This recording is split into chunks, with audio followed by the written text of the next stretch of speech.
Hey there, YouTubers and collectors. This is Salvador Los Angeles with my review of the Wolfman action figure made by Diamond Select. The back of the box features an image of the Mummy and the Wolfman.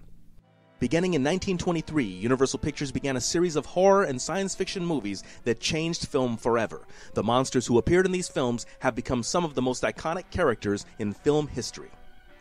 While visiting his ancestral home in Ireland, American Glenn Talbot is bitten by a werewolf, turning into a werewolf himself when the moon is full.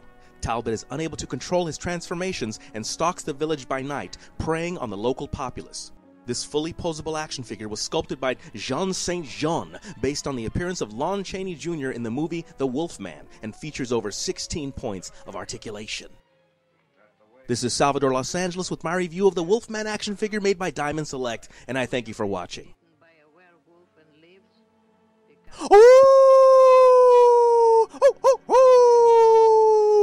Does this figure look like Lon Chaney Jr.? Well, there's Lon Chaney Jr., here is the figure, and there is Lon Chaney Jr., and here is the figure. I think it looks pretty great.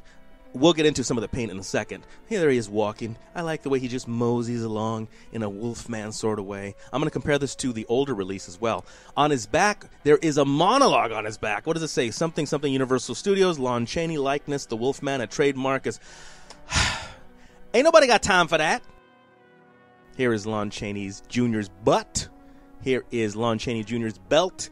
And let me tell you something, I'm going to tell you right now, the video does not do this figure justice. The colors are actually nicer in person. They seem a little harsh here. His claws look way better in person than they do here. I try to put him in sort of a Chuck Liddell victory pose.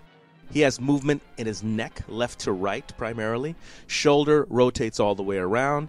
It goes in and out. There's also a slice up there on the upper arm. He's got a hinge at the elbow. He rotates at the elbow. He's got a rotation at the wrist and a hinge at the wrist. He's got that ab twist. He's got that waist twist. A little bit of ab crunch, a tiny, tiny bit. It's mainly twisting. The hips are going out left to right. I don't know why they need to make them go out that far. Front to back, not so great, but just enough to have him ride a Wolfmobile. There, he can sit down in the seat there. As far as going back, hip extension, it's called. Nope, it's not happening. It just can't go back that far, so you're kind of stuck. He has a slice up at the upper thigh. He has a hinge at the knee. He has a rotation way down on the calf, and then another higher rotation. On the ankle. And the hinge, check out this big hinge. Bam! It's got a big, healthy, hearty joint there. It just feels really strong and durable. Now, here is our new figure with the old figure. You see the old figure on the left, the new figure on the right. Which one do you like better? As far as paint, I like the old one. As far as face, as far as which one looks more like Lon Chaney Jr., probably the new one. The hair is probably better on the new one, too. But I do really like the colorings on the original. And the face is kind of cute. He looks like a terrier. But no writing on his back, no monologue. Colorings are cool on both figures, but I do like the old one. The feet, I probably like on the old one a little bit better than the new one. I think the new one's a little more metatarsally than it needs to be. I think the bottom, the soft part of the wolfy feet, looks better on the old one, actually. This base display stand looks really cool. This probably replicates some part of the movie where, what was he, in a castle or something? I saw this movie so long ago. But it's got a very neat display stand. Here is a wolf pack for your consideration. On the upper right, we have a brand new figure. The one next to him is the older one that we just saw. There's another version of Wolfman. There's no information where he came from. A reaction figure by Funko, and then a Burger King release from '97. Overall, I really like this figure very much. It's a lot of fun.